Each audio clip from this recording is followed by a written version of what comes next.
मेरे प्यारे देशवासियों, अगले कुछ ही दिनों में हम विजयादशमी मनाने वाले हैं। इस बार विजयादशमी एक और वजह से बहुत विशेष है। इसी दिन राष्ट्रीय स्वयंसेवक संघ की स्थापना के 100 वर्ष हो रहे हैं।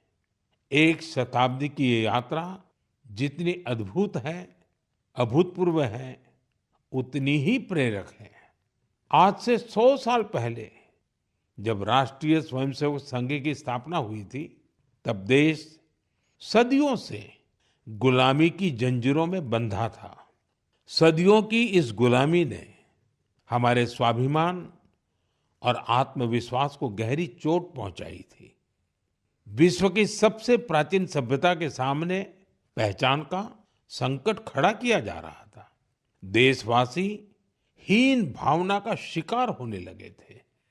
इसलिए देश की आजादी के साथ साथ ये भी महत्वपूर्ण था कि देश वैचारिक गुलामी से भी आजाद हो।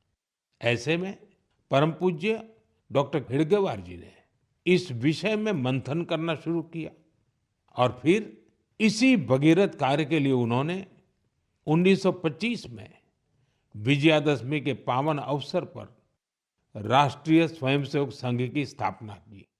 डॉक्टर साहब के जाने के बाद परम पूज्य गुरु जी ने राष्ट्र सेवा के इस महायज्ञ को आगे बढ़ाया। परम पूज्य गुरु जी कहा करते थे, राष्ट्राय स्वाहा इदम राष्ट्राय इदम न मम। यानी ये मेरा नहीं है, ये राष्ट्र का है। इसमें स्वार्थ से ऊपर उठकर राष्ट्र के लिए समर्पण का भाव रखने की प्रेरणा है। गुरुजी गोलवलकर जी के इस वाक्य ने लाखों स्वयंसेवकों को त्याग और सेवा की राह दिखाई। त्याग और सेवा की भावना और अनुशासन की सीख, यही संघ की सच्ची ताकत है।